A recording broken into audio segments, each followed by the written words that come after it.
এবং সংবাদ সংশ্লিষ্ট কর্তৃপক্ষ কিংবা বিশেষজ্ঞদের, গণমাধ্যমগুলোতে আজকে বড় খবর, করোনা সংক্রমণের বিপদ আবারও বেড়ে চলেছে। এ মাসের তৃতীয় সপ্তাহে পরিস্থিতির আরও অবনতি হতে পারে বলে খবর আছে। আজ বিকেল থেকে রাজশাহীতে চলছে সর্বাত্মক লকডাউন। স্বাস্থ্যবিধি না মানার অভিযোগ তো আছেই, তার সাথে টিকা বিষয়টিও খবরে আমরা দেখছি। 10 লাখের বেশি অ্যাস্ট্রাজেনেকার টিকা দিচ্ছে কোভ্যাক্স, এটি একটি খবর রয়েছে। চীন থেকে 6 লাখ ডোজ উপহারের টিকা আসা খবরও, এবং ঢাকার বিশেষ করে ঢাকা প্রিমিয়ার লিগ টি-20 ম্যাচের সাকিব আল হাসান বিশ্বসেরা অলরাউন্ডারের বিতর্কিত আচরণ নিয়েও গণমাধ্যমে খবর আছে, এবং সামাজিক মাধ্যমে তিনি তার মানবিক ভুলের জন্য ক্ষমা চেয়েছেন, সেটি নিয়েও প্রতিক্রিয়া দেখা যাচ্ছে। আরেকটি খবর আমরা দেখছি, বিএনপির মহাসচিব মির্জা ফখরুল ইসলাম আলমগীর বলেছেন, মার্চে স্বাধীনতার সুবর্ণ জয়ন্তীতে বিভিন্ন এলাকায় হেফাজত যে তাণ্ডব করেছে তা নিয়ে সাংবাদিকদের তিনি আজ মন্তব্য করেছেন, হেফাজত নয়, তাণ্ডব করেছে সরকার। এছাড়া বাজেটের পরে চাল, ডাল, তেল সহ 9টি পণ্যের দাম বেড়েছে বলেও আমরা খবর দেখছি।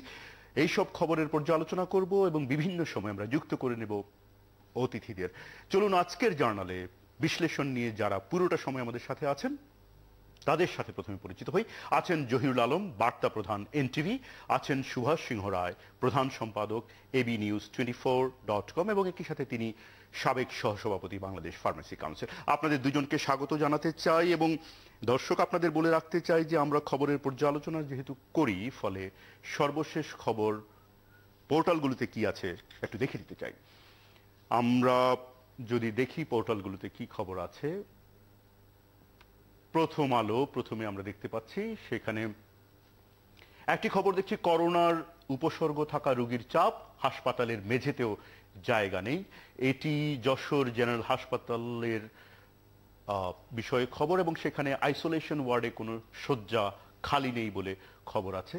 আমরা দেখতে পাচ্ছি যে গিয়েছিলাম ধন্যবাদ জানাতে, পুলিশ পিটিয়েছে, এরকম একটি সরকারি চাকরির প্রবেশের বয়সসীমা নিয়ে প্রতিবাদের বিষয়ে শাহবাগের সমাবেশে একদল চাকরি প্রত্যাশীর উপর এই ধরনের ঘটনা, এটিরও একটি সংবাদ দেখতে পাচ্ছি। আরেকটি সংবাদ দেখতে পাচ্ছি, কি হবে সাকিবের। এবং আমরা যদি পরের অন্য কোনো পোর্টাল দেখি, আমরা বাংলা ট্রিবিউন দেখতে পাচ্ছি, বিশ্ববিদ্যালয়ে গুচ্ছ ভর্তি পরীক্ষা স্থগিত, আবেদনের সময় বাড়ল। এটি করোনায় মৃত্যু 13,000 ছাড়ালো, এটা দেশে এ পর্যন্ত মৃত্যুগুলোর খবর। এবং লকডাউনের আগেই রাজশাহীতে ছড়িয়েছে ডেল্টা ভ্যারিয়েন্ট, যেটিকে ভারতীয় ভ্যারিয়েন্টও বলা হয়, সেরকম একটি খবর। আমরা যদি অন্য আরেকটি পোর্টাল এই সুযোগে দেখে নিই, সারা বাংলা, সেখানে করোনায় মৃত্যু ছাড়ালো 13,000, 32 দিন শেষে 1,000, এরকম একটি খবর রয়েছে। এবং আরেকটি খবর আমরা দেখতে পাচ্ছি যে সাকিব কাণ্ডের পরও মোহামেডানের যে বিজয়। আমরা খবরগুলোর বিশ্লেষণে চলে যাই, নিশ্চয়ই আরো অনেকগুলো খবর নিয়ে কথা বলার সুযোগ থাকবে। বিশ্লেষণে যাওয়ার আগে আমরা একটু যুক্ত করে নিতে চাই রাজশাহী থেকে সরাসরি রাজশাহী মেডিকেল কলেজ হাসপাতালের পরিচালক ব্রিগেডিয়ার জেনারেল মোহাম্মদ শামীম ইয়াজদানি, আপনাকে যুক্ত করে নিতে চাই অধ্যাপক ডক্টর বেনজির আহমেদ, সাবেক পরিচালক স্বাস্থ্য অধিদপ্তর, এবং অধ্যাপক ডক্টর হাবিবে মিল্লাত, মাননীয় সংসদ সদস্য, তিনি একই সাথে পররাষ্ট্র মন্ত্রণালয় সম্পর্কিত স্থায়ী কমিটিরও সদস্য। আপনাদের তিনজনকে যুক্ত করতে চাই, এবং আলোচনায় যাওয়ার আগে আমরা আমাদের 71-এ প্রচারিত একটি প্রতিবেদন দেখতে চাই করোনা পরিস্থিতি নিয়ে। 5-এর বেশি বা একজন থেকে প্রায় 2 জন, ফলাফল পরের মাসে সংক্রমণের ঊর্ধ্বগতি। এপ্রিলে সর্বোচ্চ সংক্রমণ দেখেছে বাংলাদেশ, ততদিনে সংক্রমণ ছড়ানোর এই হার কমতে শুরু করে, যা এপ্রিলের শেষ ভাগে 1-এর নিচে নেমে আসে। মে মাসের মধ্যভাগ থেকে আবারও বাড়তে থাকে এই হার, যা এখন 1.1, অর্থাৎ প্রতি 10 জন করোনা রোগীর মাধ্যমে নতুন করে 11 জন আক্রান্ত হচ্ছে। ফলে জুনের তৃতীয় সপ্তাহে আবারও সংক্রমণ বাড়বে বলে পূর্বাভাস দিচ্ছে London school of hygiene and tropical medicine. Forecast করাটা কিন্তু সম্পূর্ণ নির্ভর করবে আমরা কিভাবে আসলে কাজ করছি, কিন্তু আমার মনে হচ্ছে যে আমাদের ইউনিয়নের মতো জায়গায় বা গ্রামের যে জায়গাগুলোতে সেই জায়গাটা কিন্তু শুধু প্রশাসন দিয়ে হবে না, নিজেদের মধ্যে সচেতনতা আসতে হবে এবং সামাজিকভাবেই এই উদ্যোগটা নিতে হবে। যদি না হয় তাহলে আমরা এখন যদি প্রেডিক্ট করি যে এটা কন্ট্রোল হবে, বাস্তবে সেটা কিন্তু নাও হতে পারে। দেশের সব অঞ্চলে আবার এই হার সমান নয়। বাংলাদেশ বিষয়ক বিশ্ব স্বাস্থ্য সংস্থার সাপ্তাহিক প্রতিবেদন বলছে, রংপুরের 2টি ও খুলনার 5টি জেলা ছাড়াও ঢাকা বিভাগের রাজবাড়ী ও চট্টগ্রাম বিভাগের খাগড়াছড়িতে প্রতি 10 জন রোগীর কাছ থেকে নতুন করে আরও 18 জন বা তারও বেশি মানুষ আক্রান্ত হচ্ছে। এছাড়া পঞ্চগড়, শেরপুর, টাঙ্গাইল, ঝালকাঠি, নোয়াখালী সহ 9টি জেলায় প্রতি 10 জন থেকে নতুন করে আক্রান্ত হচ্ছে 15 থেকে 17 জন। রাজশাহী বিভাগের 3টি, খুলনার 5টি জেলা সহ মোট 14টি জেলায় সংক্রমণ ছড়ানোর হার 1.2 থেকে 1.5 পর্যন্ত। এখন একটু আমরা জটিলতার মধ্যে, কিন্তু গ্রামে বা ইউনিয়নে এইসব জায়গায় কিন্তু আমি যেটা আগেও বললাম একটু কঠিন, এবং সেটাকে যেভাবে আমরা ঢাকায় মেনটেন করতে পেরেছি ওখানে সামাজিকভাবে যদি করতে না পারি তাহলে একই কথা। আরেকটা জিনিস হলো যে গ্রামে কিন্তু মানুষ এখনো মাস্ক পরতে একদমই অভ্যস্ত না। উচ্চ ঝুঁকির এসব প্রত্যন্ত এলাকায় কোয়ারেন্টাইন নিশ্চিত করার পাশাপাশি সচেতনতা বাড়ানোর কথা বলছেন বিশেষজ্ঞরা। ফাল্গুনী রশিদ, 71, ঢাকা। আমরা আমাদের রিপোর্টার ফাল্গুনী রশিদের একটি প্রতিবেদন দেখলাম এবং সেইখানে আমরা যেটি দেখতে পাচ্ছি, যদি শুরুটা আমরা করতে চাই, যে সেখানে একটি গুরুত্বপূর্ণ তথ্য আছে যে রাজশাহী বিভাগের 3টি জেলায় 1.2 থেকে 1.5 পর্যন্ত সংক্রমণের হার। ব্রিগেডিয়ার জেনারেল মোহাম্মদ শামীম ইয়াজদানী, আপনি এই যে পরিস্থিতি, 24 ঘন্টায় মৃত্যু 15 এবং সংক্রমণের হার আমরা দেখতে পাচ্ছি, আজ বিকেল 5টা থেকে সর্বাত্মক লকডাউনে গেল রাজশাহী, পরিস্থিতি এই পর্যন্ত গড়ালো কিভাবে? আপনি কি দেখছেন?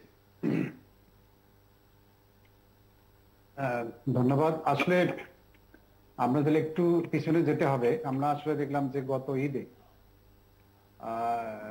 ঈদের আগে যে সেকেন্ড ওয়েভ হয়ে গেল, সেখানে কিন্তু আমাদের 135 জন রোগী ছিল হাইয়েস্ট, তারপরে কমতে কমতে 71 জনে চলে আসলো। এইভাবে আমরা ঈদটা হলো, কিন্তু ঈদের পরে বাড়া শুরু করলো পেশেন্ট, এবং দেখা গেল যে এই পেশেন্ট গুলার মোর দেন 50% পেশেন্টই হচ্ছে চাঁপাইনবাবগঞ্জের, এবং দিনে দিনে এই সংখ্যা বাড়তে থাকলো। 2-1 দিনের মধ্যে আমরা দেখলাম যে চাঁপাইনবাবগঞ্জের রোগী দিয়ে হাসপাতাল ভর্তি।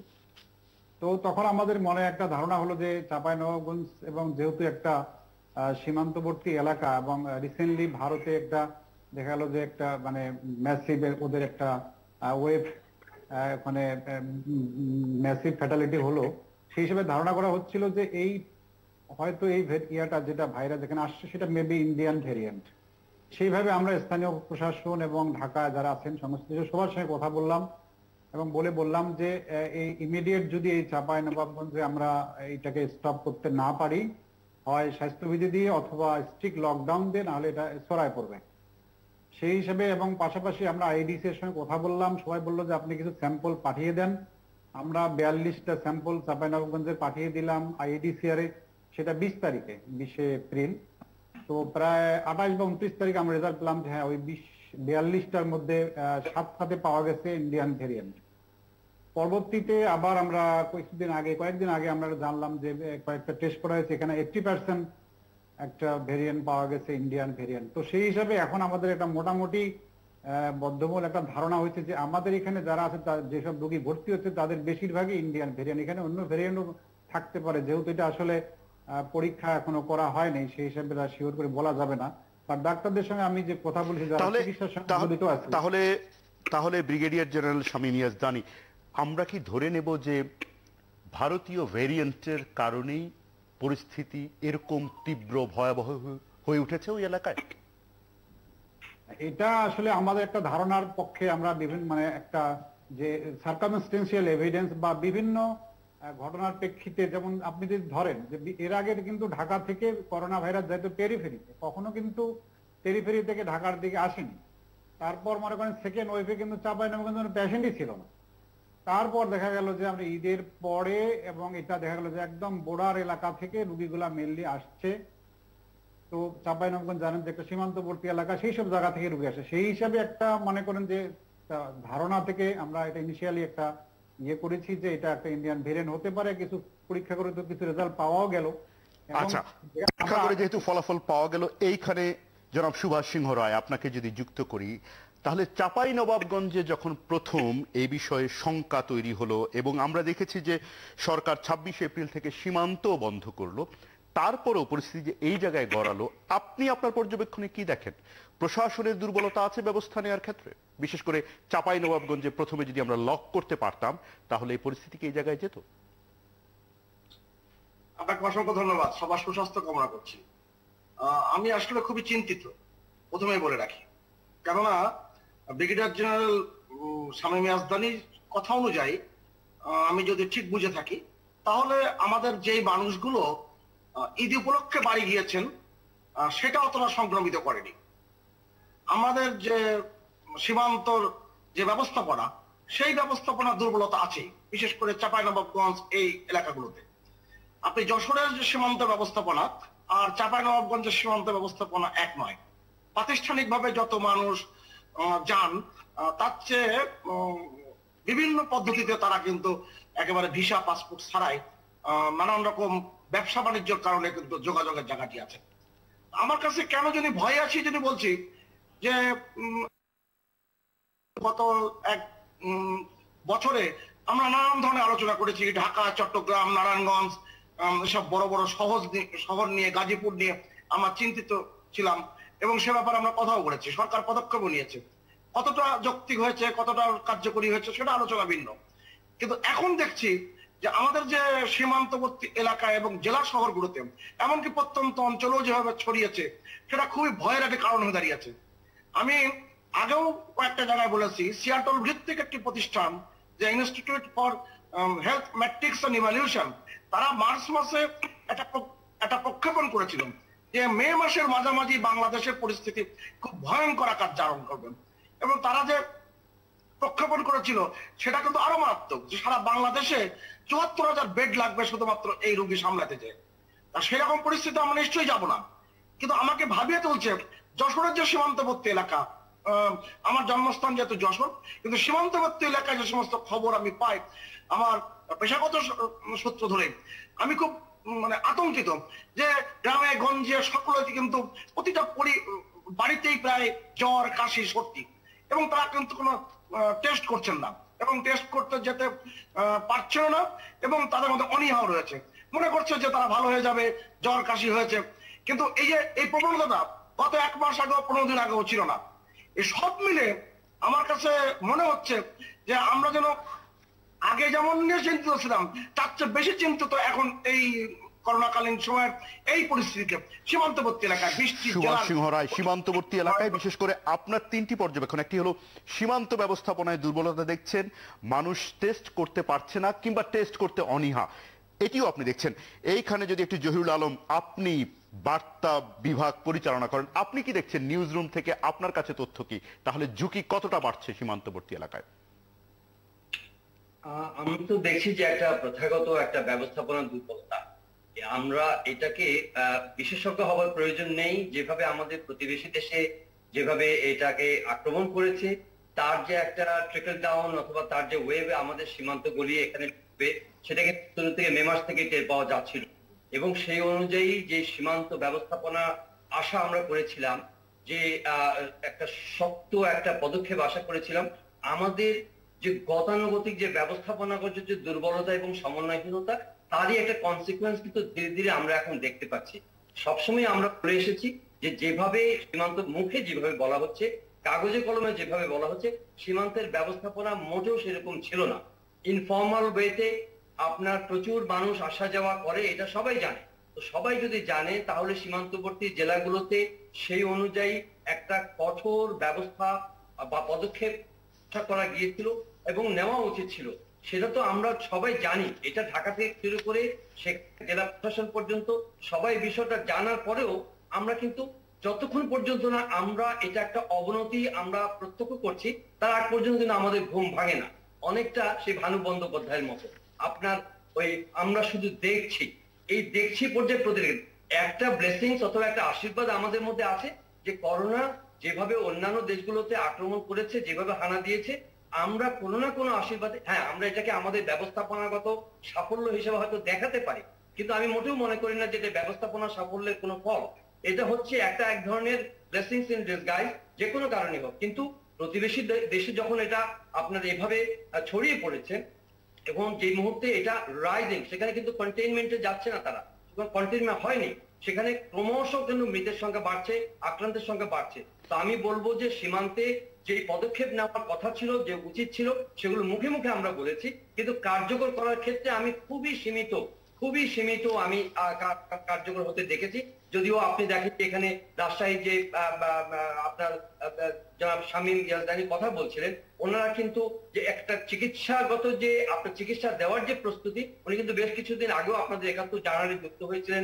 সেখানে কিভাবে এই চিকিৎসা ব্যবস্থাপনা এবং এই কি বলে শক্তি এবং সামর্থ্য, চিকিৎসা ব্যবস্থাপনার শক্তি এবং সামর্থ্য বা সেবা দেয়া, প্রতিকার করা, সেটি ভিন্ন একটি খবরের পর্যালোচনা হতে পারে। কিন্তু এইখানে যদি একটু যুক্ত করে নিই আমরা, ডক্টর হাবিবে মিল্লাত, মাননীয় সংসদ সদস্য, আপনি একই সাথে পররাষ্ট্র মন্ত্রণালয় বিষয়ক সংসদীয় স্থায়ী কমিটিরও সদস্য।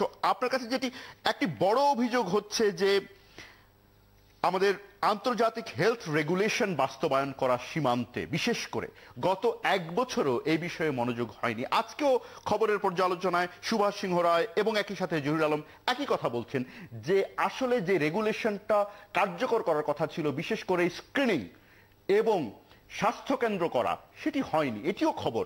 ফলে আপনি তার মানে কি মনে করেন যে আমাদের প্রশাসনিক এবং ব্যবস্থাপনার দুর্বলতার কারণে আমরা ঝুঁকির মধ্যে ফেলে দিলাম এতগুলো মানুষকে? আমরা আসলে সারা বাংলাদেশের সহ সারা পৃথিবীর মানুষই ঝুঁকির মুখে আছি। কখন যে ঝুঁকিটি কার জন্য আসবে সেটি আসলে বলাটা খুবই কঠিন। তবে একটি কথা বলতে পারি, সেটি হচ্ছে যে বাংলাদেশ ভারতের বর্ডার রয়েছে ৪,০০০ কিলোমিটারের উপরে। সুতরাং আমাদের যে স্থলবন্দর বলেন, নৌবন্দর বলেন, বিমানবন্দর বলেন, তাদের সংখ্যাটা লিমিটেড এবং তা দিয়ে যারা ফর্মাল ওয়েতে চলাচল করেন তাদের কথাটি এখন কিন্তু উঠে আসছে। কিন্তু যেহেতু পোরাস বর্ডার আমাদের এই ৪,০০০ কিলোমিটারের উপরে বিভিন্ন জায়গা দিয়ে, সুতরাং এইটা কিন্তু তার আওতায় পড়ছে না। এবং আমাদের দেশে অনেকে বাজার করতে, অনেকে আত্মীয়তা রক্ষা করতে, অনেকে ঘুরতে পার্শ্ববর্তী দেশের মধ্যে চলাচল করেন রেগুলারলি, ব্যবসা বাণিজ্যের খাতিরেও। তাদেরকে নিয়ন্ত্রণ করা এবং একদম স্ট্রিক্ট দেয়াল করে বন্ধ করে দেওয়া ইন্ডিয়ান বাংলাদেশ বর্ডার, এমন কিন্তু কোথাও নেই। কাঁটাতারের বেড়া হয়তো আছে কোথাও, কিন্তু সর্বত্রই নেই কিন্তু।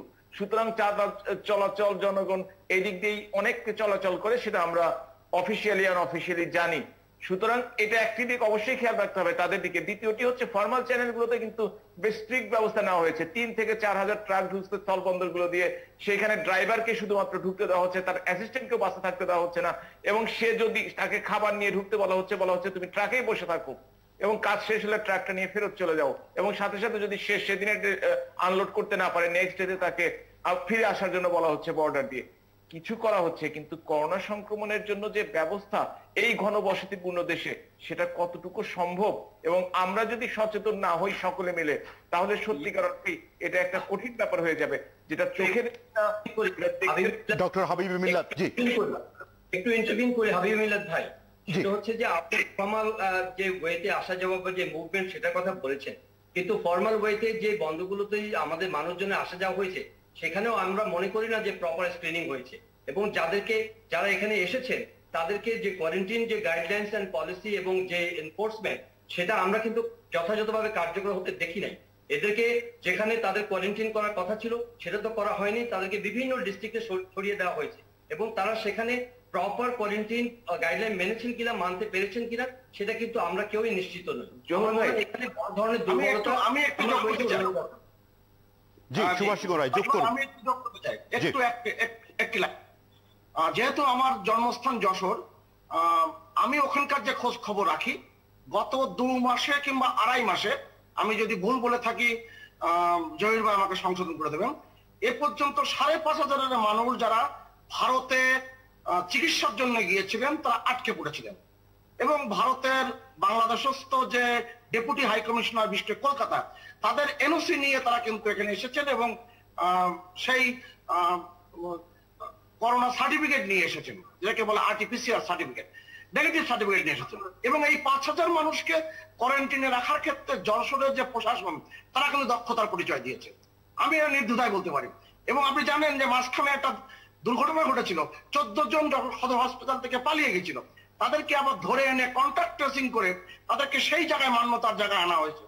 এটা কিন্তু এক জায়গা পালিয়ে গিয়েছিল, পালিয়ে যেতে পেরেছিল, তারপরে আমরা ধরে এনেছি, কিন্তু পালিয়ে তো যে গিয়েছিল না। এটা বেশ আগের কথা বলছি আমি, প্রায় 2.5 মাস আগে। হ্যাঁ 2 মাস আগের কথা। এটা কিন্তু এই 5,000 5,500 মধ্যে পড়ছে না যারা এই এনওসি নিয়ে আসছেন। অতএব এই ব্যবস্থাপনা আর অন্যান্য সীমান্তবর্তী যেমন চাঁপাইনবাবগঞ্জের, সেখানে কিন্তু গরুর ব্যবসা আছে, দেওয়া নেওয়া আছে, আর মানুষের মধ্যে একটু সচেতনতার অভাব তো সব জায়গায় আমরা শিক্ষিত, মধ্যশিক্ষিত, অশিক্ষিত মিলে দেখছি, এবং অনেক কিন্তু অসহিষ্ণু হয়ে যায়। সুভাষ ভাই, তাহলে এই খবরটি নিয়ে আরো কিছু মতামত নিশ্চয়ই আপনাদের আছে, এবং আমরা অধ্যাপক ডক্টর বেনজির আহমেদ আপনার মতামত শুনবো। একই সাথে ব্রিগেডিয়ার জেনারেল শামীম ইয়াজদানি আপনিও আছেন। আমরা একটা ছোট্ট বিরতি নিই, বিরতির পর আসছি আবারও। সুভাষ সিংহ রায়, প্রধান সম্পাদক এবি নিউজ 24, এবং রাজশাহী মেডিকেল কলেজ হাসপাতাল থেকে যুক্ত হয়েছেন ব্রিগেডিয়ার জেনারেল শামীম ইয়াজদানি, আছেন ডক্টর হাবিবে মিল্লাত, মাননীয় সংসদ সদস্য। আপনাদের আলোচনা আমরা বিরতির আগে শুনছিলাম। ডক্টর বেনজির আহমেদ, আপনি যেহেতু সাবেক পরিচালক রোগ নিয়ন্ত্রণ স্বাস্থ্য অধিদপ্তরের, আপনি এই আলোচনাগুলো শুনছিলেন। আমি শুধু প্রতিবেদনটি আরেকবার যদি আপনাকে মনে করিয়ে দিই, ফাল্গুনী রশিদের যে প্রতিবেদনটি আমরা দেখছিলাম 71-এ প্রচারিত, সেখানে পরিষ্কার বলা হয়েছে যে প্রতি 10 জন 11 জনকে সংক্রমণ করছেন এই সময়ে, এবং আমরা দেখতে পাচ্ছি খুলনায় প্রতি 100 জনে আক্রান্ত রোগীর সংখ্যা দাঁড়িয়েছে 36 থেকে 38 জন, এবং রাজশাহী যেটি নিয়ে প্রধানত কথা হচ্ছে, সেখানে 100 জনে 42 জন।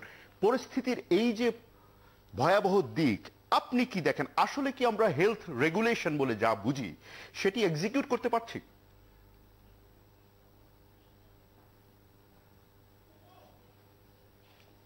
ডক্টর বেনজির আহমেদ, আপনাকে আনমিউট করতে হবে সম্ভবত। আচ্ছা, আপনি যেটা আন্তর্জাতিক স্বাস্থ্যবিধি 2005 সালের কথা বলছেন, আমি ওটা ছিলাম কান্ট্রির ফোকাল পয়েন্ট 2011 থেকে 15 সাল পর্যন্ত পরিচালক রোগ নিয়ন্ত্রণ হিসেবে। আসলে ওখানে যে স্বাস্থ্যবিধিগুলো আছে, এটার আমাদের সক্ষমতা খুবই কম। আমাদের ঢাকা বিমানবন্দরে সামান্য কিছু আছে, সেটাও আমাদের মূলত ডেপুটেড লোকজনকে দিয়ে, বিভিন্নখান থেকে ডাক্তার নিয়ে আসা হয়, নার্স নিয়ে আসা হয়, স্যানিটারি ইন্সপেক্টর নিয়ে আসা হয়। আসলে আমাদের নিজেদের কোনো সেইভাবে যে লোকবলের কাঠামো, সেটা এখনো তৈরি হয়নি। ঠিক একইভাবে আমাদের ওখানে একটা বিমানবন্দরের 2টো অফিস আছে, একটা স্বাস্থ্য কর্মকর্তার অফিস এবং বিমানবন্দরের ভিতরে একটা সেন্টার, মেডিকেল সেন্টার। এটা মূলত ওখানে যারা কর্মকর্তা কর্মচারী আছেন তাদের একটু প্যারাসিটামল ধরনের এগুলো সেবা দেন, কিন্তু তার চেয়ে বেশি যে অনেক বেশি ওঠা তা হয়নি। আমি থাকতেও অনেক উদ্যোগ নিয়েছিলাম। এখানে সমস্যাটা হলো এখানে আন্তঃ মন্ত্রণালয় সমন্বয় লাগে, এবং সেই জায়গায় আমাদের যারা এখানে কর্মকর্তা এইটা তারা অনেক নিচু লেভেলে, ধরুন মেডিকেল অফিসার বা ডিপিএম এরকম। হয়তো আমি ডাইরেক্টর হিসেবে এটা কোঅর্ডিনেট করি কখনো কখনো, বা এখনকার যিনি ডিরেক্টর আছেন একই ব্যাপার। কিন্তু আমরা যদি অন্যগুলো দেখি, ধরুন সিলেট বা এখন চিটাং আন্তর্জাতিক বিমানবন্দর হয়েছে, সেখানেও তেমন কিছুই নেই। কিংবা আমরা যেগুলো সমুদ্র বন্দর বলি, চিটাং বা আমাদের মংলা, সেখানেও নেই। আর ল্যান্ড পোর্ট গুলোতে খুবই সামান্য, পার্শ্ববর্তী উপজেলা থেকে আমরা কাউকে হয়তো ওখানে একটু দেই, ওনারা একটু দেখেন। ইভেন আমাদের কোনো নিজেদের স্বাস্থ্য যেটা অবকাঠামো সেটা পর্যন্ত নেই। তো সুতরাং এটা আসলে খুব খারাপ, এবং এইটা দিয়ে এই রোগকে মোকাবেলা করা ওইরকম পর্যায়ে আমরা নেই। এছাড়াও আসলে এটা মূলত হলো যেগুলো অফিশিয়াল। কিন্তু ডক্টর বেনজির আহমেদ, গত 1.5 বছর আমাদের এই করোনার মধ্যে থাকার অভিজ্ঞতা, এবং আমরা এটাও জানি যে এডিবির দিক থেকে বরাদ্দ ছিল, সেই বরাদ্দ গত 1 বছরে আমরা কেন বাস্তবায়ন করতে পারলাম না? সেটি কি আপনি মনে করেন যে সেটি তো স্বাস্থ্য মন্ত্রণালয় এবং স্বাস্থ্য অধিদপ্তরের কাজ ছিল, এটি তো অন্য মন্ত্রণালয়ের সাথে সম্পর্কিত নয়? আমি এগুলো জানি। ধরুন আপনার বেনাপোলের কথা যদি ধরেন, একটা স্বাস্থ্য কেন্দ্র গড়ে তুলতে হলে এটা কিন্তু আপনি জানেন যে এটা স্বাস্থ্য বিভাগের এই জায়গাটা না, এটা হলো আমাদের ইমিগ্রেশন বা যারা ওখানে আমাদের অন্য বিভাগের, আমাদের না। তো ওখানে আমরা ইভেন 2-3টা রুম চেয়েছিলাম, তো ওনারা বলেছেন না এটা আমাদের নিয়ে, আমাদের এটা অনেক বেশি লাগে। এই হলো অবস্থা, ঠিক আছে। তো আসলে এইটা করার জন্য আমাকে শিশির মোড়লও গতকাল এই ব্যাপারে সাক্ষাৎকার নিচ্ছিলেন। আমি বলেছিলাম যে এখন যেভাবে হচ্ছে এটা দিয়ে এটা হবে না, এটা উপরের স্তর থেকে আসতে হবে। জাতীয় পর্যায়ে একটা সমন্বিত যদি আমরা মন্ত্রণালয়, আন্তঃমন্ত্রণালয় কমিটি না করি তাহলে এটা খুব বেশি আগাবে না। এটা গত 10 বছর হলো যে অবস্থায় আছে, এখনো মোটামুটি সেই অবস্থায়। কিন্তু এটা কিন্তু মূল সমস্যা না। আমাদের যে কয়জন আলোচক এখন পর্যন্ত আলোচনা করেছেন ওনারা মূলত ভারত থেকে আসাটার কথা বলেছেন। ভারত থেকে নিশ্চিত আসছে, এবং যখন ভারতে ভয়াবহ অবস্থা হয় তখন সারা বিশ্বজুড়ে বলা হয়েছিল ভারত থেকে পার্শ্ববর্তী দেশগুলোতে এটা যাবে। কিন্তু বাংলাদেশ কিছুটা বরঞ্চ ঠেকাতে পেরেছিল। আমি বরঞ্চ বাংলাদেশের এক ধরনের কৃতিত্ব দেখি যে বাংলাদেশ খুব দ্রুত ইন্ডিয়ার সঙ্গে যোগাযোগটা বন্ধ করে দেয়, এবং তার কিন্তু আমরা অবশ্যই ফল পেয়েছি। এরও চেয়ে সেটা ভয়াবহ হতে পারে। আমি যে জায়গাটায় সমস্যা দেখছি, যেটা হয়তো বা কারো কাছ থেকে আমি শুনলাম না, সেটা হলো অভ্যন্তরে যখন সংক্রমণটা আসলো সেই সংক্রমণটা নিয়ন্ত্রণ করার জন্য আমরা অনেক সময় পেলাম, কিন্তু সেই সময়টা আমরা কাজে লাগালাম না। ধরুন চাঁপাইনবাবগঞ্জের কথা, ঈদের পর থেকে সেখানে সংক্রমণ বাড়ছে, কিন্তু আমরা ব্যবস্থা নিলাম মাত্র কয়েকদিন আগে। তার মানে ইতিমধ্যে সংক্রমণটা বিভিন্ন জনের কাছে ছড়িয়ে গেছে, যেটাকে আমরা কমিউনিটি ট্রান্সমিশন বলি, এবং যেটা আমাদের ফাল্গুনী রশিদের রিপোর্টে আসলো যেটাকে আমরা রিপ্রোডাক্টিভ রেশিও বলি, বা সেইটা বাড়ছে। সেটা বাড়ছে কিভাবে? তার মানে যিনি আক্রান্ত হচ্ছেন তার থেকে যেন আর আক্রান্ত না হয় সেটা আমরা ঠেকাতে পারছি না। সে কিভাবে ঠেকাতে পারছি না? তিনি বাইরে যাচ্ছেন, তাকে আইসোলেট করা যাচ্ছে না, তাকে ঠিকমতো কোয়ারেন্টাইন করা যাচ্ছে না। এবং আপনি এটা শুধু চাঁপাইনবাবগঞ্জের কথা কেন বলছেন? আপনি সবকটা সীমান্তবর্তী জেলায় দেখেন, তাহলে একই ঘটনা ঘটছে। তার মানে কি? সংক্রমণটা এসছে, এটা কিন্তু হাজার হাজার লক্ষ লক্ষ লোক ওখান থেকে সংক্রমণ আনেন, হয়তো 100 জন আনছেন, 200 জন আনছেন, কিন্তু তারা যে আসলেন এবং তাদের থেকে যে এখন সংক্রমণটা ছড়াচ্ছে, এখানে যে আইসোলেশনটা ঠিক মতো দরকার, এখানে যে ট্রেসিংটা ঠিক মতো দরকার, এখানে যে স্বাস্থ্য বিভাগে ঝাঁপিয়ে পড়া দরকার, এখানে যে স্বাস্থ্য বিভাগে যারা বড় বড় কর্মকর্তা আছেন তারা তো এই জায়গাগুলোতে এখন যে নিজেরা এটা যুদ্ধে যেরকম আমাদের সেনাপতি যে এটা যুদ্ধে নেতৃত্ব দেন। তারপরে ডক্টর বেনজির আহমেদ, আপনি যখন সংক্রমণটা ছড়াচ্ছে তখন সেটি প্রতিরোধ ব্যবস্থাপনার দুর্বলতা দেখছেন। এইখানে যদি ব্রিগেডিয়ার জেনারেল শামীম ইয়াজদানি আপনার কাছে আসি, তাহলে সেইখানে এই অঞ্চলগুলোতে কোয়ারেন্টাইন, আইসোলেশন, টেস্ট, ট্রেসিং সমস্ত ক্ষেত্রে কি দুর্বলতা ফলাফল এটি? আমি যদি বলি যে একটা হচ্ছে প্রাতিষ্ঠানিক, মানে বর্ডারের, যেটা হচ্ছে যে অথরাইজ বর্ডার ক্লোজ করে যারা ভিতরে আসছিলেন তাদেরকে কিন্তু আসলে প্রপারলি চেক করে তাদেরকে আইসোলেশন, কোয়ারেন্টাইন যেটা করা হচ্ছিল। কিন্তু আপনারা জানেন যে আসলে মানে বর্ডারটা অত্যন্ত পোরাস, যেটা আমাদের মাননীয় এমপি মহোদয় বললেন, যেটা হচ্ছে যে এইখানে একটা উদাহরণ দিয়ে আমি আগেও বলেছিলাম যে একটা আম বাগান এর অর্ধেক মালিক হচ্ছে ইন্ডিয়ান, অর্ধেক হচ্ছে বাংলাদেশি, একই বাগান আম। তো দেখা গেল যে এখানে ওরা আম পাড়াতে আসে, এরাও আম পাড়াতে, এইরকম হচ্ছে বর্ডারের কন্ডিশন। এই জায়গাগুলো আসলে কন্ট্রোল করা, আইসোলেশন বা কোয়ারেন্টাইন ভেরি ডিফিকাল্ট। তো সেই ক্ষেত্রে আমরা যখন এরা এসে গেল, ঠিক আছে, কমিউনিটি ট্রান্সমিশন শুরু হলো, আমরা ব্যক্তিগত রাজশাহী মেডিকেল কলেজের পক্ষ থেকে বলেছিলাম যে এগুলোতে আসলে ইমিডিয়েট কন্ট্রোল করার জন্য একটা স্বাস্থ্যবিধি মানার জন্য মানে একটা কঠোর ব্যবস্থা নেওয়া দরকার, অথবা লকডাউনে যাওয়া দরকার। কিন্তু সমস্যাটা ছিল এরকম যে এইসব জায়গাগুলোতে আগে কখনো করোনা আক্রান্ত মানুষ ছিল না, বা তাদের মধ্যে করোনার এই এটা ছিল না, যার ফলে তাদের একটা মানে দৃঢ় বিশ্বাস ছিল তারা করোনা আক্রান্ত হবে না। মোরওভার তারা একটু যেহেতু লো ইনকাম গ্রুপ ছিল, তাদের মধ্যে এটা অলরেডি একটা ধারণা জানেন যে বাংলাদেশে আছে যে এদের করোনা তারা আক্রান্ত হয় না। এইসব মানে এইসব মানুষগুলো সচেতনতার অভাবও ছিল। সবকিছু মিলে আজকের এই পরিস্থিতি, সবকিছু মিলে এই পরিস্থিতি। জি, আপনি যদি খেয়াল করে দেখেন, ঢাকা, রাজশাহী, ঢাকা, চিটাগং এর কথা আমরা যখন আলাপ করেছি, নারায়ণগঞ্জের কথা আলাপ করেছি, গাজীপুরের কথা আলাপ করেছি, তখন একটা জিনিস খেয়াল করে দেখবেন আলোচনার ধরনটা একটু ভিন্ন ছিল এবং এই সংক্রান্ত আলোচনা ছিল।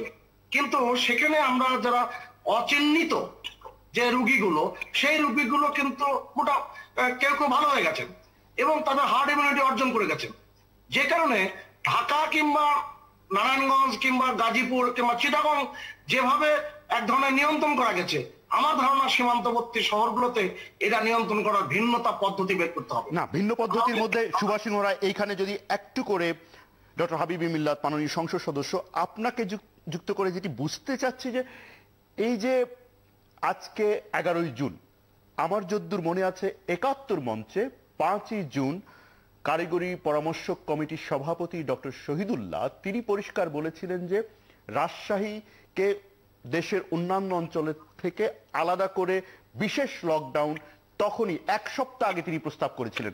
এইখানে আমরা দেখতে পাচ্ছি ব্রিগেডিয়ার জেনারেল শামীম ইয়াজদানি তিনিও প্রস্তাব করেছিলেন। তাহলে মাঠের মানুষ এবং কেন্দ্রের মানুষ প্রস্তাব ছিল ১ সপ্তাহ আগে করা, সেই লকডাউন কেন আজকে বিকেল ৫টা থেকে সর্বাত্মক লকডাউন কার্যকর হলো? এটির ব্যাখ্যা কি? এটির ব্যাখ্যা আসলে আমার পক্ষে তো দেওয়া সম্ভব নয়, কারণ এটার সাথে আমি কোনোভাবে সম্পৃক্ত নই। তবে আমি এটি কি পরিষ্কার যে না না তার সাথে সমন্বিত ব্যবস্থাপনা নেই? আমার কথাটি বলতে দেন। জি নিশ্চয়ই। পরামর্শদাতা পরামর্শ দিয়েছেন এবং বিশেষজ্ঞরা যারা পাবলিক হেলথ স্পেশালিস্ট তারা তাদের দিকটা দেখে পরামর্শটি দিয়েছেন, তারা সঠিক কাজটি করেছেন। জি। আর তারা ওইখানে স্থানীয় প্রশাসন বা স্থানীয় সরকারের প্রতিনিধিত্ব করছেন, তাদেরকে এলাকার জনগণের কথা বুঝে এলাকার অবস্থা বুঝে সিদ্ধান্ত নিতে হয়। এবং কয়েকদিন আগে কিন্তু মন্ত্রী পরিষদ থেকে বলে দেওয়া হয়েছে, আগে যেমন সারা দেশব্যাপী লকডাউন করা হতো, এখন কিন্তু দায়িত্ব দেওয়া হয়েছে সিটি কর্পোরেশন অথবা উপজেলা প্রশাসন অথবা স্থানীয়ভাবে করার জন্য। সুতরাং তারা বুঝে শুনে সেই সিদ্ধান্তটি তারা সেইভাবে নেন এবং সেইভাবেই কিন্তু কাজটি হয়েছে। সুতরাং এটি বলার কোনো সুযোগ নেই যে তারা কেন সেই সময় সেই কাজটি করলো না। তারা হয়তো প্রস্তুত ছিল না, বা কেউই তো প্রস্তুত ছিলাম না আমরা, তারা হয়তো সেই সময় প্রস্তুত ছিল না। এবং আরেকটি কথা, এইখানে আমাদের ব্রিগেডিয়ার শামীম ইয়াজদানি আছেন, উনি কিন্তু হসপিটালটা দেখভাল করেন এবং হসপিটালের সম্বন্ধে তার কোনো এখন পর্যন্ত আল্লাহর রহমতে খুবই ভালো চালাচ্ছেন। তো তিনিও কিন্তু আশঙ্কিত যদি রোগীর সংখ্যা বাড়তে থাকে তাহলে কি করব।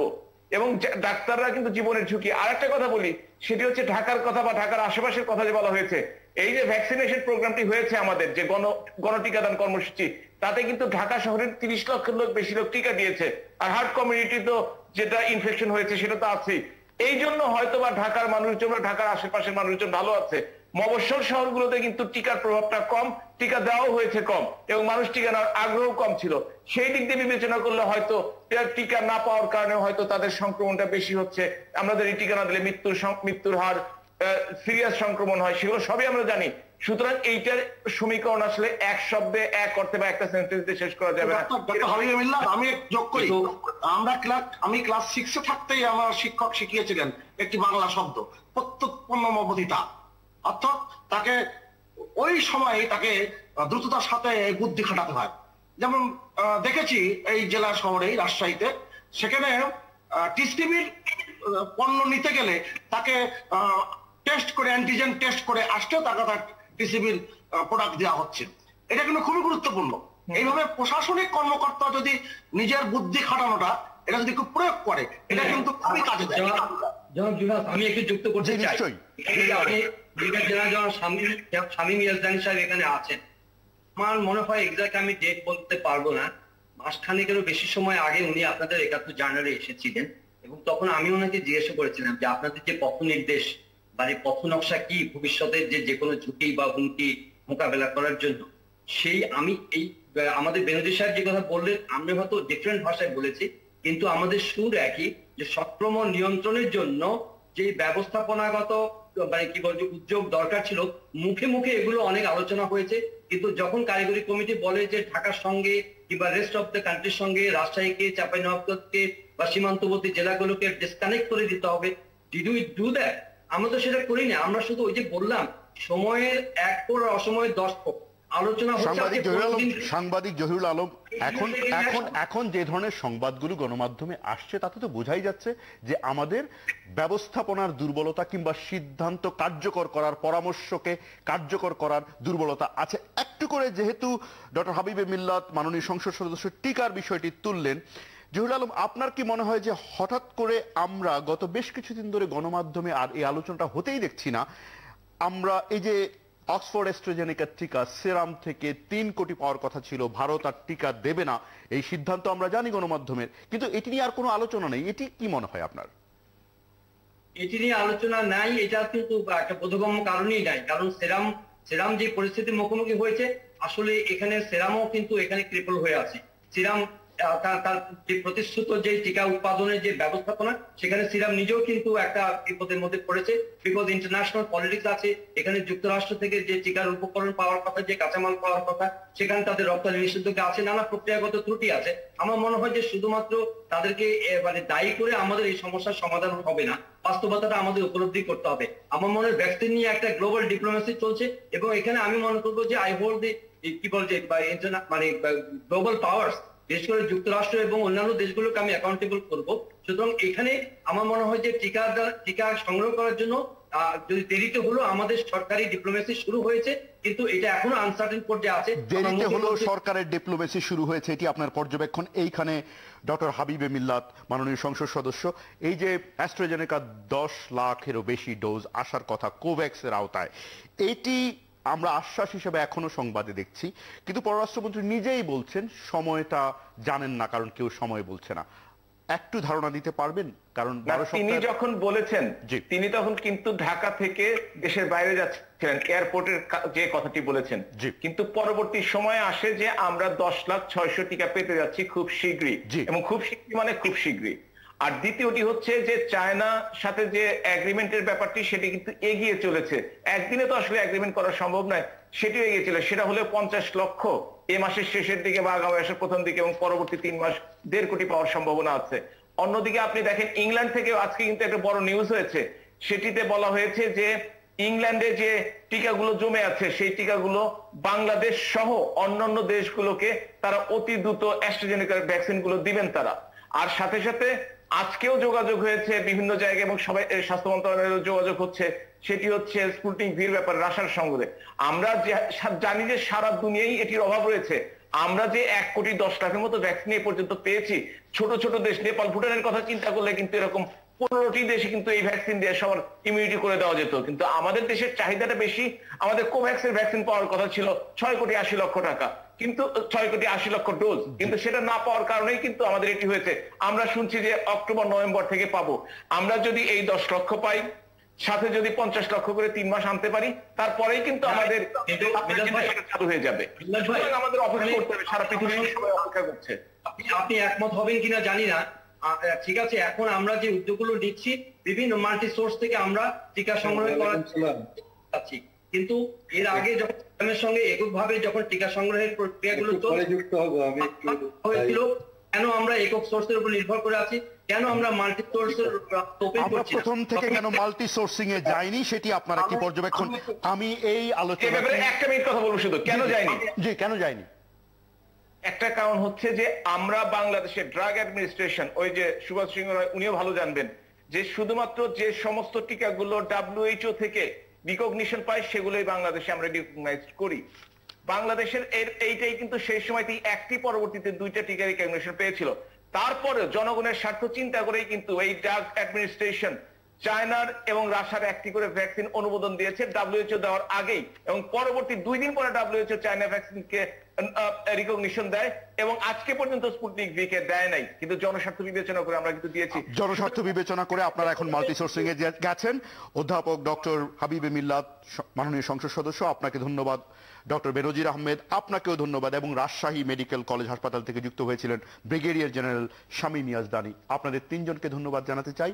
আসতে চাই পরবর্তী সংবাদের বিশ্লেষণ নিয়ে, বিশেষ করে আছেন সুভাষ সিংহ রায়, প্রধান সম্পাদক abnews24.com, এবং যুক্ত হবেন Rakibul Hasan, chief match referee, Bangladesh cricket board এবং সাবেক অধিনায়ক।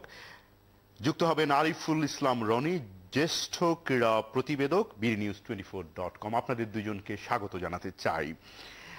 এবারে যে সংবাদটি নিয়ে বিশ্লেষণ করব, সেটি দর্শক আপনারা জানেন যে আজকে ঢাকা প্রিমিয়ার লিগ T24 ম্যাচটি শেষ পর্যন্ত সাকিব আল হাসানের আচরণ বনাম আবাহনী এরকম দাঁড়িয়েছে, যেটা মোহামেডান আবাহনীর খেলা। এবং আমরা দেখেছি যে সেখানে 3 ধরনের আচরণ পরপর।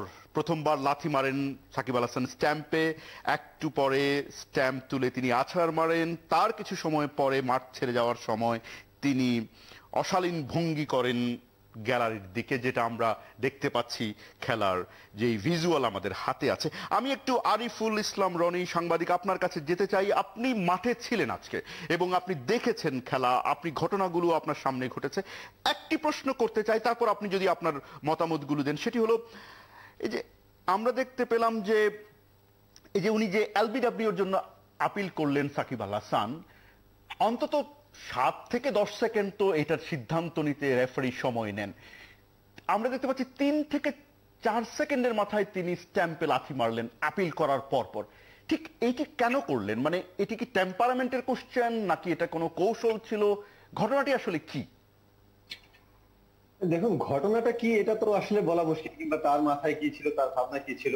হ্যাঁ, আপনি যেটা বললেন সবচেয়ে বিস্ময়কর পার্ট ছিল সেটাই যে মানে আপিল করার 2-3 সেকেন্ডের মাথায় তিনি মানে একদম তেড়ে পড়ে গিয়ে স্টাম্পে লাথি মেরেছেন। এবং হলো যে হতে পারে যে আম্পায়ার অনেক সময় মুখ দিয়ে সাথে সাথে জানিয়ে দেন নট আউট, এরকম কিছু হতে পারে, ওটা জেনেই তিনি লাথি মেরেছেন।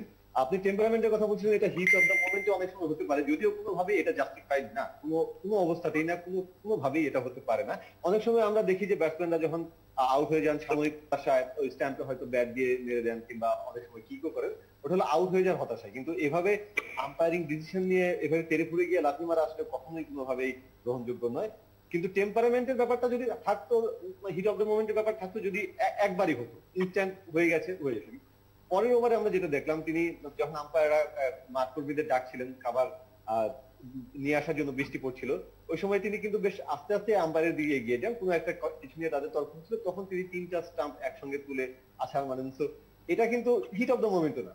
মানে এটা আসলে কোনোভাবেই এই আচরণের ব্যাখ্যা আমরা পাচ্ছি না, কিংবা এটা আমরা টপ ফ্লাইট ক্রিকেটে কিংবা ডোমেস্টিক ক্রিকেটে এরকম একটা শীর্ষ পর্যায়ে এই আচরণ, এই ধরনের ঘটনা আমার মনে হয় ক্রিকেট বিশ্বেই খুব বিরল, খুবই বিস্ময়কর, একই সঙ্গে হতাশার, দুঃখজনক, এবং কি বলবো, মানে সবকিছু মিলেই আসলে।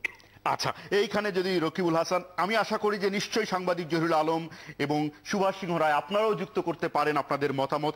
একটু করে আমি শুধু প্রশ্নটি করতে চাই, রকিবুল হাসান, আপনি chief match referee Bangladesh cricket বোর্ডের, আপনি একটা আলোচনা হয় বা একটা অভিযোগও আছে বাংলাদেশের লোকাল ক্লাবগুলোর রাজনীতিও একটা আলোচনায় আছে, যে এই ধরনের এখানে অনেক অনিয়ম হয় এবং ম্যাচ পাতানোরও অভিযোগ থাকে, নানা ধরনের কৌশল নেওয়া হয়, এরকম অভিযোগ আছে। এবং দেখেন, এই যে ঢাকা প্রিমিয়ার লিগ এখন আন্তর্জাতিক গণমাধ্যমের আলোচনার বিষয় হয়ে উঠেছে, বিকজ এটি সাকিব আল হাসান বিশ্বসেরা অলরাউন্ডার। ফলে ঠিক কোথায় দাঁড়ালাম এই ঘটনার মধ্য দিয়ে আমরা? ধন্যবাদ আপনাকে। আমি প্রথমে বলি যে এই ঘটনার যেটা ঘটেছে অত্যন্ত দুঃখজনক, অনাকাঙ্ক্ষিত এবং লজ্জাজনক। মানে এই জিনিসটি হতে পারে না। আমি রনির সঙ্গে পুরোপুরি একমত। তবে আমি কতগুলো জিনিস আমি আজকে ক্ল্যারিফাই করে দিব, যেটা আমাদের দর্শক যারা আছেন আজকে ৭১-এ তারা জানতে পারবেন। সেটা হলো, 1 নম্বরের একটা খেলা যখন হয় বা টুর্নামেন্ট হয়, একটা প্লেইং কন্ডিশন থাকে। এই প্লেইং কন্ডিশনের ভিতরে কিন্তু কোড অফ কন্ডাক্ট থাকে এবং সেখানে নির্ধারিত করা থাকে ডুজ অ্যান্ড ডোন্টস, কি করতে পারবে না। আর যখন কোনো ক্রিকেট খেলা হয়, মাঠের সমস্ত সিদ্ধান্তগুলি খেলার ব্যাপারে কিন্তু আম্পায়াররা নিয়ে থাকেন, এবং আম্পায়ার এবং ম্যাচ রেফারি এদের সমন্বয়ে যে টিমটা, সেটাকে বলা হয় পিসিটি, অর্থাৎ প্লেইং কন্ট্রোল টিম। তো মাঠের সমস্ত সিদ্ধান্তগুলি আম্পায়াররা নেবেন। তো সাকিব আল হাসান যে কাজটা করেছেন, এটা কোনোভাবেই গ্রহণযোগ্য নয়। It is a very serious offence, এবং আমরা জানি আমাদের অফেন্সের কতগুলি ক্যাটাগরি আছে, লেভেল 1, লেভেল 2, লেভেল 3, লেভেল 4। তো এটা আমি জানি না, ম্যাচ রেফারি ছিলেন তিনি আম্পায়ারদের রিপোর্ট দিবে। এবং এখানে আরেকটা জিনিস আমি ক্ল্যারিফাই করে দিই, যে match referee cannot interfere directly while the match is on, যখন খেলা চলে আম্পায়ারের কোনো অ্যাক্টিভিটি, তাদের কোনো কর্মকাণ্ডে। তিনি ম্যাচ রেফারি আম্পায়ারদের অ্যাসেসমেন্টটা করবেন কনফিডেন্সিয়ালি, এবং মাঠে আম্পায়ার সিদ্ধান্ত দেবে। আম্পায়ার ভুল করতে পারে, ভুল হয়, কি হয়, প্লেয়াররাও থাকে। আর এই ম্যাচটা ছিল আভনি মহডার্নে যখন ম্যাচ হয়, আমরা জানি এটা একটা মর্যাদার লড়াইয়ের মতন হয়, এবং এখানে ইন্টেন্সিটি থাকে, অনেকই থাকে। তারপরেও এখানে আম্পায়ার যখন কোনো রকম কিছু দেখে যে ঘটনাটা আমি পরে আসছি, আম্পায়ার সে রিপোর্ট করে। রিপোর্টের পরে সেই রিপোর্টটা যখন ম্যাচ রেফারির কাছে আসবে, ম্যাচ রেফারি চার্জশিট তৈরি করে। দেন হি ফ্রেমস দ্য চার্জ, যেটা একটা প্রেসক্রাইব ফর্ম আছে, সেই প্রেসক্রাইব ফর্মে সেই প্লেয়ারের কাছে যাবে। লেভেল 1, লেভেল 2 যদি তাকে দোষী সাব্যস্ত করা হয় সেটার বিরুদ্ধে কোনো আপিল চলবে না কোনো প্লেয়ারের। কিন্তু লেভেল 3-তে গেলে আমি এখনো জানি না যে কোন তাকে চার্জ করা হয়েছে বা কোন লেভেলে তাকে ফেলা হয়েছে এই কর্মকাণ্ডটাই, যে কাজটি সে ঘটিয়েছে। না, সেই প্রতিবেদনটি হয়তো আমরা পাবো। এইখানে জহিরুল আলম সাংবাদিক, আমরা দেখতে পেলাম যে সামাজিক মাধ্যমে ইতিমধ্যেই কিছুক্ষণ পরই আসলে আচরণের কিছুক্ষণ পরই মানবিক ভুলের জন্য সাকিব আল হাসান ক্ষমা চেয়েছেন এবং তিনি একটি ফেসবুক স্ট্যাটাস দিয়েছেন। সেখানে তিনি লিখেছেন যে কোথায় কোথায় তিনি ভুলগুলো হয়েছে এবং সংশ্লিষ্ট সকলের কাছেই তিনি ক্ষমা প্রার্থনা করেছেন। আপনি কি দেখেন? আসলে সাকিব আমাদের এমন একজন সেলিব্রেটেড প্লেয়ার, তার পক্ষে আমাদের মতো যারা আমরা বিশেষজ্ঞ এখানে আছেন ওনারা বা এখানে স্পোর্টস জার্নালিস্ট আছেন, ওনারা অনেক বেশি নির্মোহ বিশ্লেষণ করতে পারবেন। তবে আমি মনে করি যে আমরা তার ম্যাজিকে আমরা সবসময় আমরা আপ্লুত থেকেছি, তাকে আমরা পছন্দ করেছি এবং সে আমাদের এই কথা এখন বলতে কোনো দ্বিধা করব না যে সাকিবের যে বর্ণাঢ্য ক্যারিয়ার, এখানে অনেকগুলো কি বলবো যে আপনার ব্লট হয়ে গেছে।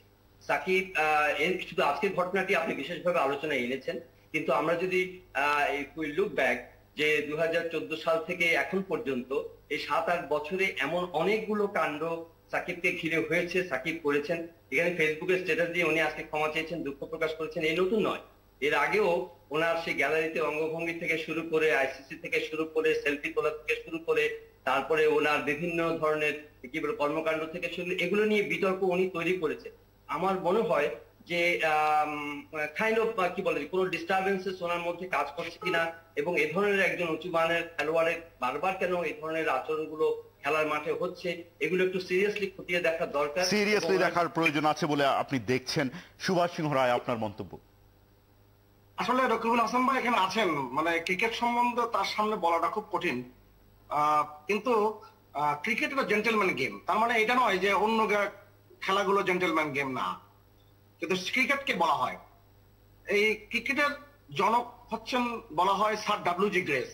তিনি একজন ডাক্তার ছিলেন এবং তিনি এক খেলায় তিনি হঠাৎ করে তার মন খুব খারাপ প্রথম দিন। তখন জিজ্ঞেস করছেন যে তোমার মন খারাপ কেন? তো বলছেন আমার একটা রোগী আছে, রোগীর অবস্থাটা বেশ খারাপ। পরের দিন যখন সেঞ্চুরি করে তিনি দলকে জিতিয়েছেন তখনও তার মনটা খারাপ। তখন জিজ্ঞেস করছেন যে আপনি আজকেও মন খারাপ কেন? আপনি তো দল জিতিয়েছেন। বলছে না, আমার যে রোগীটা ছিল তাকে বাঁচাতে পারিনি, তার বাচ্চাকেও বাঁচাতে পারিনি, শুধু বাবাকে ক্রিকেটের মাঠে এনে দিয়েছি। অর্থাৎ ডব্লিউ.জি. গ্রেসের নিজের স্ত্রী সন্তান সম্ভব ছিলেন এবং ক্রিটিক্যাল পজিশনে। ক্রিকেট এমন একটি খেলা, এই জহিরুল আলম ভাই যেটা বললেন সেটা কিন্তু খুবই গুরুত্বপূর্ণ বিষয়। আমরা 2014 সাল থেকে দেখে আসছি তার চিত্ত খুব চঞ্চল, অস্থিরতায় ভরপুর, এবং এই অস্থিরতা আমাদের কিন্তু যদি আজকে এই আলাপটা জুলাস ভাই আমরা যদি করতে না হতো তা আমাদের মতন খুশি কেউ হতো না। এই আলাপটা আমাদের করার কথা না। এই আলাপটা স্বস্তিদায়ক বলে আপনার মনে হচ্ছে না? রকিবুল হাসান, আপনার মন্তব্য দিয়ে এই সংবাদের বিশ্লেষণটি শেষ করতে চাই। এই ব্যাপারটা কিন্তু আমার কাছে কিন্তু খুব কষ্টদায়ক। আমি এখানে রকিবুল হাসানকে যুক্ত করতে চাই। এই যে টেম্পারামেন্ট, একজন এই মানের খেলোয়াড় সাকিব আল হাসান, বিশ্বসেরা অলরাউন্ডার, তার আজকের আচরণের কারণে ঢাকা প্রিমিয়ার লিগ, যেটি আলোচিতই ছিল না বিশ্ব মিডিয়ায়, সাকিব আল হাসানের কারণে আলোচনায় চলে আসলো। আপনি কি দেখেন তাহলে, কি মন্তব্য করবেন আজকে এই সংবাদ দেখে? দেখেন, এটা বলার অপেক্ষা রাখে না। Shakib is a role model. তাকে বুঝতে হবে যে তাকে দেখে ইয়াং আপকামিং বার্ডিং ক্রিকেটার যারা আছে তারা শিখবে। তো তারা এখন কি শিখবে? তাদেরকে যে মেসেজটা যাচ্ছে তাদের কাছে, which is a negative message. আর একটা কথা যেটা সুভাষ সিংহদা বলে গেলেন যে জেন্টলম্যান গেম, আমি মনে করি না এখন sports, cricket particularly is anymore A gentleman game.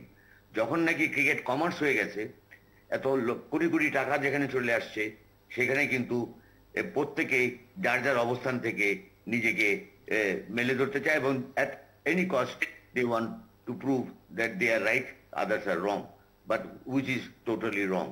কাজে সেই দৃষ্টিকোণ থেকে আমি বলবো, সেই কারণেই কিন্তু আজকে আপনি দেখবেন আইসিসি ইন্টারন্যাশনাল ক্রিকেট কাউন্সিল থেকে এই বিধিনিষেধগুলো, এই ডুজ অ্যান্ড ডোন্টস গুলো একেবারে পুরোপুরি লিখে দেওয়া হয়েছে এবং প্রিন্টেড ফর্মে, যেটা প্রত্যেকটা ম্যাচে প্রত্যেকটা দেশের তাদের ঘরোয়া ক্রিকেট, ইন্টারন্যাশনাল ক্রিকেটে সেটা প্রয়োগ করতেই হবে টু কন্ট্রোল দি ইমোশনস। সাকিবকে তার আবেগকে কন্ট্রোল করতে হবে, বিকজ হি মাস্ট আন্ডারস্ট্যান্ড সে হলো আমাদের গর্ব। এদেশে সাকিবের মতো ক্রিকেট প্রতিদিন হয় না, যুগে যুগে আসে একটা। But then all said and done, আমি মনে করি it is high time. Shakib, আপনিও বলেছেন ফিরোজ ভাই যে সাকিব একটা দিয়েছে তার পেজে, বাট আমি মনে করি আমি বারবার অন্যায় করব এটাও তো ঠিক না, তাই না? তাকেও বুঝতে হবে যে he is a role model. আপনাকে অনেক ধন্যবাদ রাকিবুল হাসান, এবং একই সাথে ধন্যবাদ আরিফুল ইসলাম রনি, সাংবাদিক, আমাদের সাথে যুক্ত হওয়ার জন্য। আমরা ফিরছি আবারও অন্য আরেকটি খবরের বিশ্লেষণ নিয়ে, থাকুন আমাদের সাথে। করব সেটার জন্য আমরা যুক্ত করে নিতে চাই এস এম কামাল হোসেন, সাংগঠনিক সম্পাদক বাংলাদেশ আওয়ামী লীগ, এবং অ্যাডভোকেট জাকির হোসেন, সহ আইন বিষয়ক সম্পাদক বাংলাদেশ জাতীয়তাবাদী দল বিএনপি। আর আমাদের সাথে সাংবাদিক জহিরুল আলম, বার্তা প্রধান এনটিভি, এবং সুভাষ সিংহ রায়, প্রধান সম্পাদক abnews24.com। আপনারা তো আছেনই। যেই খবরটি সেটি হলো যে বিএনপির মহাসচিব মির্জা ফখরুল ইসলাম আলমগীর বলেছেন যে স্বাধীনতার সুবর্ণ জয়ন্তীতে হেফাজতে ইসলাম নয়, সরকারি ঠান্ডা মাথায় পরিকল্পিতভাবে তাণ্ডব করেছে।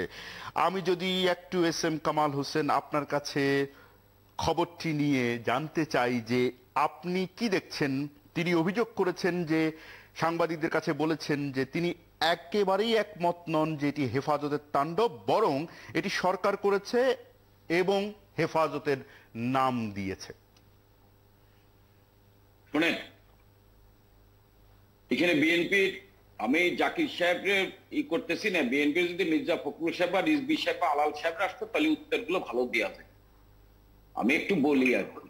মির্জা ফখরুল আমি মনে করতাম উনি একজন সজ্জন ব্যক্তি। উনি সকালে বলেন একটা, দিনে বলেন একটা, রাত্রে বলেন একটা। উনি নির্বাচনের দিন বলছেন নির্বাচন সুষ্ঠু হয়েছে, 3 দিন পরে কইছে নির্বাচনে কারচুপি হয়েছে। This character. আর হেফাজত, এটা আপনাদের মিডিয়া জানে যে স্বাধীনতার সুবর্ণ জয়ন্তীতে যখন আজকের উন্নয়ন, সমৃদ্ধি, শান্তি, গণতন্ত্রের প্রতীক, মানবতার নেত্রী, তার নেতৃত্বে যখন বিশ্বে যারা এক সময় বঙ্গবন্ধু সরকারের ভাবমূর্তি ক্ষুণ্ণ করার জন্য তলাবিহীন ঝুড়ির দেশ বলে বিদ্রুপ করেছিল, সেই দেশের রাষ্ট্রপতি থেকে শুরু করে স্বাধীনতার যুদ্ধে যে পরাশক্তিরা বিরোধিতা করেছিল, সেই দেশের প্রেসিডেন্ট থেকে শুরু করে স্বাধীনতার সময় যারা আমাদের সহযোগিতা করেছিল, সেই দেশের প্রধানমন্ত্রী থেকে শুরু করে পৃথিবীর অধিকাংশ দেশের সরকার প্রধানরা, রাষ্ট্রপ্রধানরা কেউ সরাসরি উপস্থিত হয়েছিল, কেউ বাণী দিয়ে বলেছিলেন যে বাংলাদেশ আজকে জননেত্রী শেখ হাসিনার নেতৃত্বে এগিয়ে যাচ্ছে। সেই দিনে মামুনুল হক আর বাবুনগরীরা যে তাণ্ডব করেছিল, এর নেপথ্যের নায়ক ছিল হচ্ছে মির্জা ফখরুল্লাহ। তার প্রমাণ নিতাই বাবুর মেয়ে বিএনপির কেন্দ্রীয় নেত্রী, উনার একটি ভিডিও বক্তব্য আপনাদের এই টেলিভিশনে আমরা দেখেছিলাম যে উনি বিএনপির এক কর্মীকে বলেছিলেন। জি নিশ্চয়ই, খবরে সেগুলো দেখেছি এবং আমাদের দর্শকও সেগুলো জানেন। এখানে একটি অভিযোগ আপনি কিভাবে নেবেন সেটি হলো যে এটি তো আছে যে কোথাও হেফাজতে ইসলাম বাংলাদেশ আওয়ামী লীগের আশ্রয় প্রশ্রয় পেয়েছে কিনা, কারণ ভোটের রাজনীতি, এই যে পাল্টাপাল্টিটি, এটি ভোটের রাজনীতির কারণে কিনা। কারণ যেই সমস্ত 70টি ইসলামিক দল বলা হয় বাংলাদেশের ভোটের রাজনীতিতে সক্রিয়, তার মধ্যে 29টি প্রত্যক্ষ এবং পরোক্ষভাবে বাংলাদেশ আওয়ামী লীগের সাথে আছে, এবং হেফাজতেরও কয়েকটি দল বাংলাদেশ আওয়ামী লীগের সাথে প্রত্যক্ষ পরোক্ষভাবে যুক্ত। ফলে অভিযোগটি এই কারণে উঠে কিনা, আপনাদের আশ্রয় প্রশ্রয় কি একদমই নেই? আমি আপনারে বলি, হেফাজত ইসলামের নামে যারা তাণ্ডব করে, যারা বিএনপি জামাতের পারপাস সার্ভ করে, যারা মুক্তিযুদ্ধের চেতনায় বিশ্বাস করে না, যারা বঙ্গবন্ধুর ভাস্কর্যের উপর আঘাত করে, যারা স্বাধীনতার সুবর্ণ জয়ন্তীতে তাণ্ডব করে, সেই মামুনুল হক বাবুনগরে হেফাজতদের সাথে আওয়ামী লীগের কোনো সম্পর্ক নেই। অ্যাডভোকেট জাকির হোসেন, আমার শেষ করতে দেন। আমার আর 30 সেকেন্ড বা 1 মিনিটে শেষ করে দেন। হেফাজত ইসলাম মানে জননেত্রী শেখ হাসিনা নিজেই ইসলামের হেফাজতকারী, উনার সাথে হেফাজত ইসলামের সম্পর্ক রাখে না। আওয়ামী লীগ সাম্প্রদায়িক শক্তির সাথে কোনো সম্পর্ক রাখে না। অ্যাডভোকেট জাকির হোসেন, আপনি কি বলবেন? আপনি শুনছিলেন জনাব এস এম কামাল হোসেনের বক্তব্য। হেফাজতে ইসলামের তখনকার যে কার্যক্রমগুলি ছিল, প্রথম কথা হলো উনি যেটা বললেন, ইসলামের হেফাজত স্বয়ং আল্লাহ করবেন। এখানে কেউ ইসলামের হেফাজত করার সুযোগ নাই। ইসলাম ধর্মে যারা দীক্ষিত তারা সবাই এটা আল্লাহ নিজেই হেফাজত করবেন। হেফাজত ইসলামকে আপনারা দেখবেন যে এই ঘটনাগুলি কিন্তু একদিনেই ঘটে নাই। হেফাজত ইসলামের সে শাফি সাহেবের কাছ থেকে যারা দোয়া নিয়ে মাঠে ঘাটে রাজনীতি করে এবং করে আসছে, হেফাজতের ঘটনা কিন্তু হঠাৎ করেই আসে নাই। হঠাৎ করেই যে ঘটনা নিয়ে আজকে হেফাজতকে এই ধরনের অবস্থানে নিয়ে যাওয়া হলো, সেই ঘটনা কিন্তু কোনো ঘটনা না। এর পূর্বের ঘটনাগুলি ব্যাখ্যা বিশ্লেষণ না করে হঠাৎ করে হেফাজতের এই অবস্থান কিভাবে আসলো সেটা চেক না করে, সেটা তদন্ত না করে এই পর্যায়ে আসা, এটা হেফাজত নেতারা নিজেরাই বলেছেন যে প্রধানমন্ত্রী আমাদের দেখভালের দায়িত্ব পালন করেন। এখন যে দেশের প্রধানমন্ত্রী সব কাজই তাকে করতে হয়, সেই দেশের এই অবস্থানে একটা চরম পর্যায়ে যখন যায়, তখন সেটা নিয়ে প্রধানমন্ত্রী যখন বলেন যে এইটা করো, তখন সেই কাজটা করা হয়। ইতিপূর্বে হেফাজতের কোনো বিষয়ে যতগুলি ঘটনা ঘটেছিল, কেন আগে কেন গ্রেপ্তার করা হয় না? 26শে মার্চ গেল, এপ্রিল মাসে যখন নারায়ণগঞ্জে তাণ্ডব ঘটে তখন তাকে গ্রেপ্তার করা হয় এবং সেখানে অনেক নিরীহ জনগণকে সারা বাংলাদেশে গ্রেপ্তার করা হয়। এই বিষয়টি পূর্বে কেন করা হয় নাই? অবশ্যই এখানে অ্যাডভোকেট জাকির হোসেন একটি প্রশ্ন করতে চাই, সেটি হলো বিএনপি মহাসচিব মির্জা ফখরুল ইসলাম আলমগীর যেভাবে বললেন যে এটি সরকারের কাণ্ড, ওইরকম একটি সময়ে স্বাধীনতার সুবর্ণ জয়ন্তীতে যেইখানে বিদেশ থেকে আগত অতিথিরা আছেন, সেই সময়ে সরকার এ ধরনের কাণ্ড করবে, এটি ঠিক কতটা বিবেচনাপূর্ণ মন্তব্য? আপনি সাধারণ বিবেচনায় যদি একটু বলেন, কারণ একটি তথ্য দিয়ে রাখি, যেই হেফাজত বিষয়ে আপনারা বলছেন সেই হেফাজতের 6টি রাজনৈতিক দল, অর্থাৎ হেফাজত নিজেদের সামাজিক সংগঠন বলেন, কিন্তু 6টি রাজনৈতিক দল হেফাজতের প্ল্যাটফর্মে যারা আছেন তারা হচ্ছে বিএনপির 18 দলীয় জোটভুক্ত রাজনৈতিক দল, এবং তার মধ্যে মাওলানা মামুনুল হক যিনি এখন গ্রেপ্তার, বাংলাদেশ খেলাফত মজলিস এবং খেলাফত মজলিসের 20 থেকে 22 জন কেন্দ্রীয় নেতা যারা বিএনপি রাজনীতি জোটের সাথে যুক্ত। ফলে কি করে আপনারা এই বিষয়গুলো, এই তথ্যগুলো এড়িয়ে যাচ্ছেন? এখানে এড়িয়ে যাওয়ার সুযোগ নাই। জি, এখানে প্রথম বিষয়টা হলো 26শে মার্চ দেশের যে একটা অবস্থান, সেই অবস্থানে দেশের আইন শৃঙ্খলা বাহিনী একটা কাজের মধ্যে দূরদর্শিতা আছে।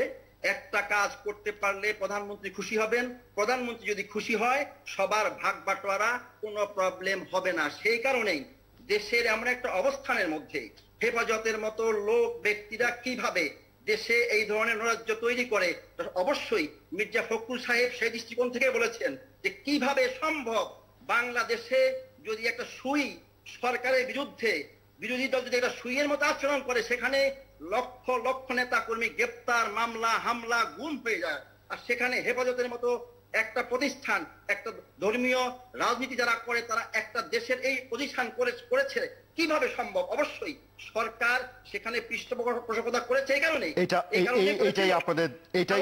এটাই বক্তব্য আপনাদের। পরিষ্কার হলো আপনার বক্তব্যটি। সাংবাদিক জহিরুল আলম, এই সংবাদ নিয়ে আপনার পর্যবেক্ষণ। আসলে আমাদের দেশের রাজনীতি নিয়ে আলোচনার মধ্যে আমি কোনো গঠনমূলক চিন্তা দেখি না।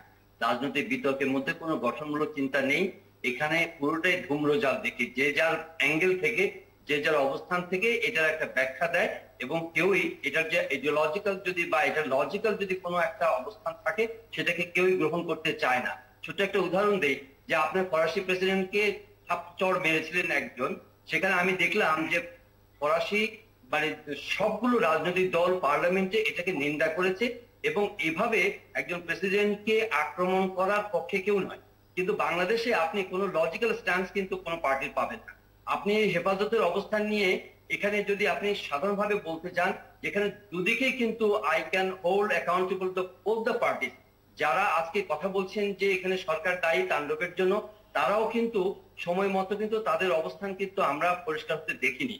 আবার একইভাবে এখানে কামাল ভাই বলেছেন ঠিকই যে কিন্তু হেফাজতের সঙ্গে সরকারের যে একটা সম্পর্ক, একটা দহরম মহরম একটা আছে, একটা কনভেনিয়েন্সের সম্পর্ক যে ছিল, এটা তো অস্বীকার করা যাবে না। কিন্তু এটাও আবার বিশ্বাস করার কোনো কারণ নেই যে পুরো চিত্রটার মধ্যে সরকারই তাণ্ডব করেছে। তবে হ্যাঁ, আমি বলবো যে হেফাজত যে কাণ্ডটি করেছে সে সময় যে কাণ্ডটি কেন করতে পেরেছে, কিভাবে করতে পেরেছে, সেখানে কর্তৃপক্ষ অথবা ল এনফোর্সিং এজেন্সি অথবা ইন্টেলিজেন্স রিপোর্ট তারা কি করেছে, তারা কেন এটাকে মোকাবেলা করতে পারেনি, সেটার জন্য কিন্তু আলাদা একটা ডিসকোর্স করা যেতে পারে। কাজে আমি বলবো যে কোনো আলোচনায় যদি আপনার পক্ষে না যায় তাহলে সে আলোচনা কিন্তু আপনার কাছে গ্রহণযোগ্য হবে না।